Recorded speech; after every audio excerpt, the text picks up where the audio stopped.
mau belajar 50.006, dia pakai PDCA, tapi PDCA-nya seperti ini. Agak berbeda. Yang paling penting di depan di sini adalah data apa yang mau dikumpulkan, variabelnya apa, mau ditetapkan di mana, scope dan boundary-nya. Kemudian setelah itu dipilih INPI-nya yang tipe mana, tetapkan baseline periodnya, bikin baseline-nya.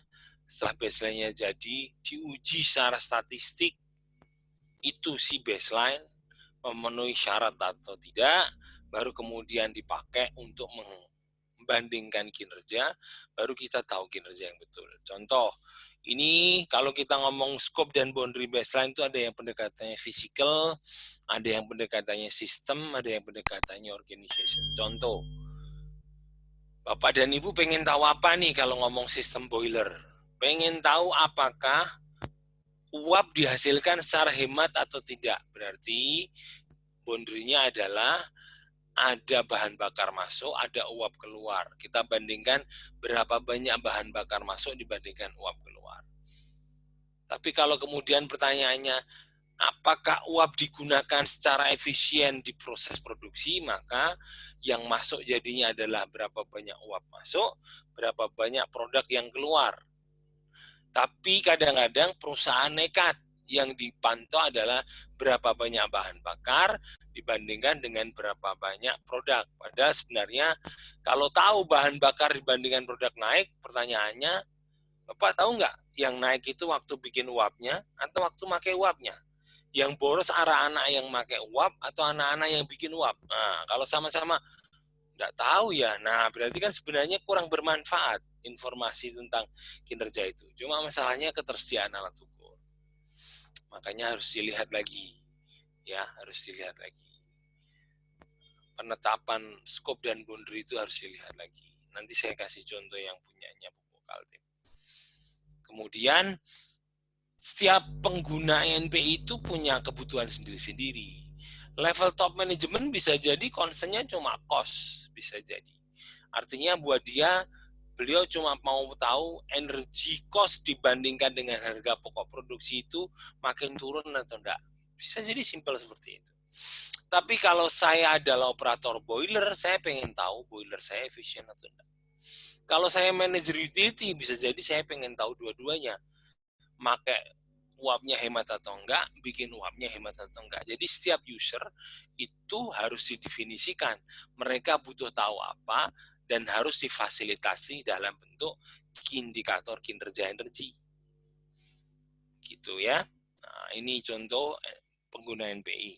Kemudian tipe NPI, ini yang saya mau sampaikan. Ada 4. Yang pertama adalah absolut, tadi seperti yang contoh listrik turun 23%. Atau rasio, ini yang paling banyak dipakai. Bapak dan Ibu pakai rasio, KWH per ton. Asumsinya bahwa 100% KWH itu dipengaruhi oleh naik turunnya ton. Artinya kalau ada yang lain selain ton, termasuk di dalamnya jenis produk dan lain sebagainya, tidak bisa di-cover. Artinya adalah ketika ton sama dengan 0, maka KWH seolah-olah adalah 0. Padahal nyatanya enggak, ada yang namanya base load. Ada energi yang tetap terkonsumsi meskipun produksi tidak 0.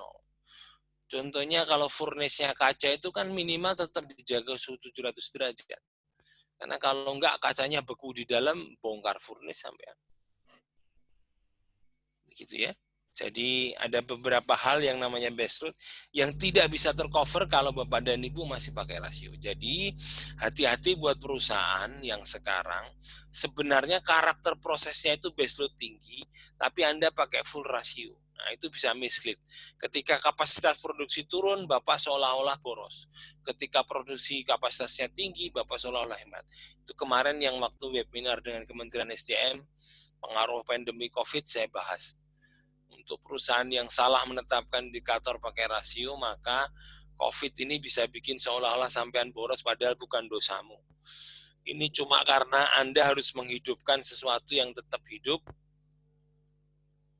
meskipun produksi turun.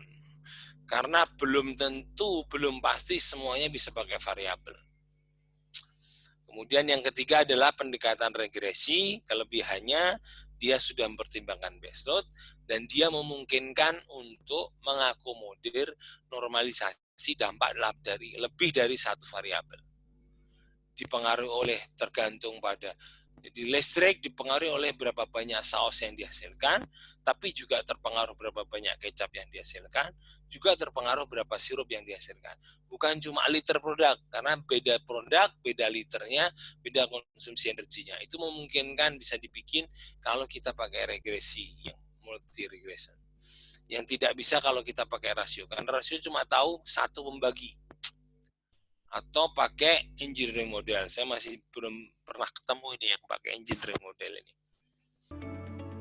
Enercos, One Stop Energy Management and Sustainable Solution Service.